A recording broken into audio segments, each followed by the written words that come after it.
And we are back on the 0 Hour. With us in this segment is Mikey Franklin, who is running the Fair Pay campaign, which, as with so many great ideas, began on the back of a diner napkin and has grown to become a national movement to end unpaid internships. Now, Mikey, it comes from the UK, and according to his bio, he moved to the US to pursue a life that more closely resembled his favorite Springsteen songs. And I wonder, I don't think he meant I'm on Fire or Johnny 99 or Candy's Room, but I could be wrong. Mikey, are you with us? I'm with you, and I'll be clear, I meant Thunder Road, I meant Born to Run, I meant Back in Your Arms, because I moved here when I fell in love with my wife. But of course, so you did not mean, for example, Johnny 99 or the ones about like the serial killers or, you know. No, I didn't mean I'm on Fire either. I'm not a sex offender. Nor are you. Yes, okay. I got it. Okay. I just wanted to be clear about that because, you know, Springsteen has a broad body of work. And you're with us, you're doing a great thing, which I'm a huge supporter of, and we all are here at We Act Radio, where, by the way, we have never had unpaid interns. We have always paid interns at We Act Radio, and I've been bothered for a long time about the whole internship thing. So the Fair Pay campaign, you guys are fighting to make sure that we end this practice. Isn't that right? Fighting to make sure what? Sorry? That we end the practice of unpaid internships. That's exactly right. We're fighting to end the practice of unpaid internships, but really we're fighting to end the culture of unpaid internships, because that's what it's become. It's become an insidious culture where there's an expectation that people have to work for free. Right, and of course what that does is that restricts career opportunities. If the work involves getting a foot in a certain profession, doesn't that restrict work opportunities basically to the privileged? You're exactly right. Unpaid internships do two things, both of which are deeply wrong. The first is that they're wage theft, pure and simple. People are working hard for organizations, for businesses, for the government, and they're not being paid. The dignity of their labor isn't being respected. But the second thing that happens, and you're absolutely right, is that opportunities are only open to people who can afford to work for free. Paid jobs in so many industries, whether it's public policy, fashion, film, journalism, media, all of these paid positions require experience, and the only way to get experience is as an intern. But the only way to be an intern is to work for free. And so if you don't have economic privilege, you can't get your foot in the door. And if you combine that with a generation that's graduating college with unprecedented levels of educational debt, to go from there to suddenly then being forced to work for free, whether it's during the summers or subsequent to graduation, it's just compounding the problem, isn't it? It really is. It's bad math, and it's bad math that just won't add up. Average student debt is now almost $30,000, and students from low-income families typically have much, much more. Average rent in cities where internships take place, like New York, D.C., and L.A., is never less than $1,000 a month. So, and you guys have been fighting this issue for a while now. You've had a lot of successes. You've been written up in a lot of media outlets. You've won fighting to pass legislation to protect unpaid interns from sexual harassment. You've taken on employers like the New York Times, like Lean In, Sheryl Sandberg's organization, who encourage women to advance in the workplace, but then exploiting unpaid labor. So you guys have had tremendous success, but I was a little surprised recently to learn that with all this success, you've been operating on less than a shoestring budget. Care to talk about that at all? Yeah, it's not just a shoestring. Our shoes have no strings. Right. Our budget thus far has been under $6,000, and with that money, as you say, we've beaten back major employers like Lean In and the New York Times. We've passed legislation in New York City. We've pressured major universities like NYU to stop steering their students towards unpaid internships, and we've done it all on less than $6,000. But we could be doing so much more. And so if any of your listeners want to support our work, I'd encourage them to come to fairpaycampaign.com and donate and support our work. So fairpaycampaign.com is where they would go. Fairpaycampaign.com. They can also find out more about how to get involved in our campaign. We're a grassroots organization. We don't have any expensive consultants or things like that. All of our campaigns are grassroots and member-driven. So what are you looking at next? I mean, I would encourage all our listeners to do that, to go to fairpay.com, fairpaycampaign.com, and support you guys, because you're doing terrific work. You've accomplished so much with so little. But what are you guys taking on next? Well, one of our launch campaigns was pressuring the White House to pay their interns, and we're about to relaunch that campaign. I'm really excited about it.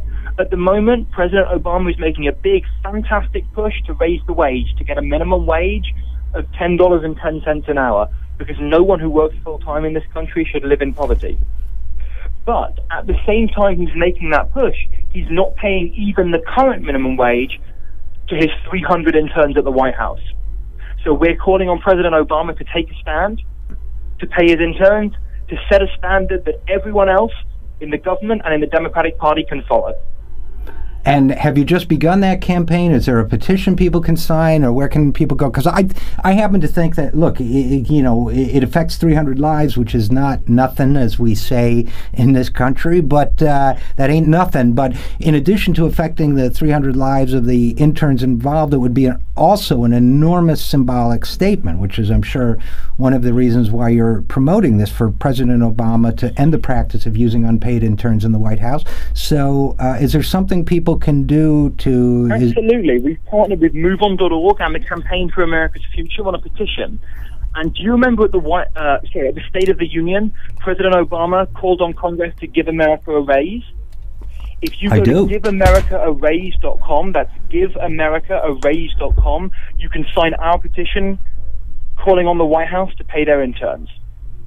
So, and which is a great thing to do. You know, it bothers me when I hear stories of somebody, for example, close to me, who graduated from law school and had the chance to clerk with a important judge, but then was told that she wouldn't be paid for it. If she did, she had to turn it down because she didn't come from that class of people. And you see this, you know, in all walks of life, in all fields and professions. So I hear heartbreaking stories every single day.